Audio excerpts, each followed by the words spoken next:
If you're new here, welcome. I'm really glad you found your way here. And if you're coming back, thank you.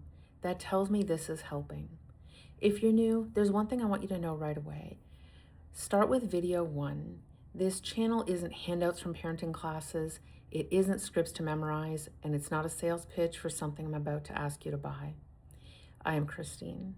What you'll find here is honest, trauma-informed conversations from lived experience from raising explosive, control-driven kids. No PowerPoints, no bullet points, just real talk about what actually helps families calm things down. These videos build on each other, so if this resonates, go back to the beginning. It'll make everything else make more sense. All right, let's talk about today. If consequences make your child explode or make the behavior worse, this video's for you. Because most consequences don't fail because they're too soft. They fail because they trigger a control response. First, I want to explain why consequences backfire. For traumatized kids, and honestly, for many kids, consequences feel like a loss of control. They hear a consequence and interpret it as a threat. That threat activates their nervous system and they move into defense. That defense often looks like escalation. As adults, we perceive this as defiance, but it's actually a defense mechanism. They are not being disrespectful. They are doing what they believe they need to do to protect themselves, and no amount of explaining that their responses are inappropriate will change that in the moment because their nervous system is driving their behavior, not the logical part of their brain. I'll say this another way. When a child is organized around control, consequences feel like danger, not learning.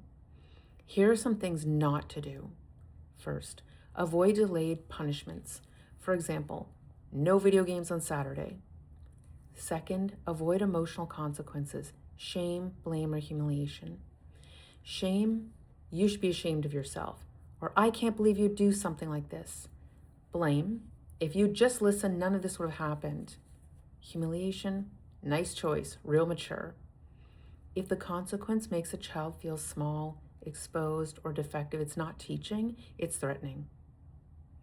Don't correct your child in public. You wouldn't want anyone to do that to you. Give them the same dignity you expect for yourself. And lastly, avoid giving consequences when your child is dysregulated. Calm first, then talk. If your child is already escalated, consequences don't teach, they detonate. Here's the difference between a power struggle and a regulating response. Power struggle version. You lied, so now you're grounded for a week. Regulated version. I'm not discussing this right now. We'll talk later. That can sound like no punishment, because it is. We're not trying to break morale until behavior improves. We're waiting for regulation so discipline can become education. The consequence comes after everyone is calm.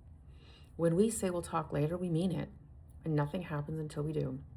The child doesn't go play with friends or get back on video games until they regulate and repair happens. I often explain it like this. You can go play after we've made the relationships right in the house first. The difference matters.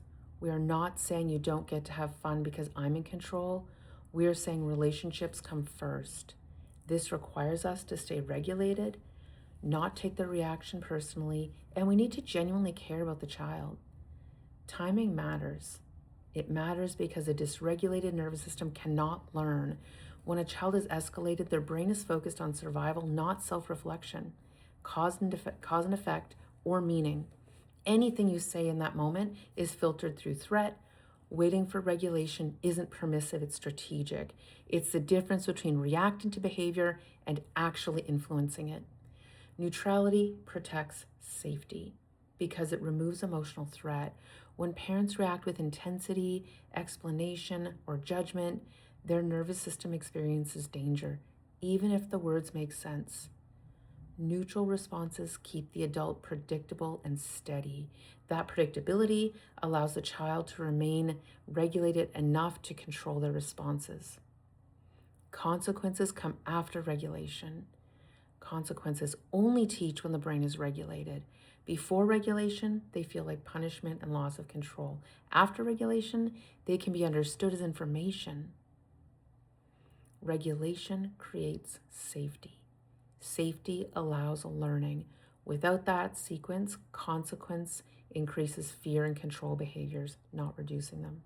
It helps to remember that they should be short, predictable, boring, and delivered when we are calm. They're not for shock value, they're not meant to hurt, and they're not meant to teach through pain. The best consequences don't feel dramatic, they feel boring. You can get back on the video games as soon as the chore is completed properly. You can go play with your friends after you make things right with your sister. The loss should be tied to the behavior, not the child's character, and it should never be about controlling them or making them feel bad enough to behave better next time. For example, no, you can't stay late after school today because you did not come home on time yesterday, but we can try again next week and see how that goes. What I haven't talked about yet is how to handle repeat behaviors without increasing consequences. That's the next piece, because escalating consequences is where most parents get trapped. If this helped you feel steadier, you can subscribe. This channel is about staying regulated when it matters most. And if you haven't watched the first 3 videos, go back and start there. They build on each other.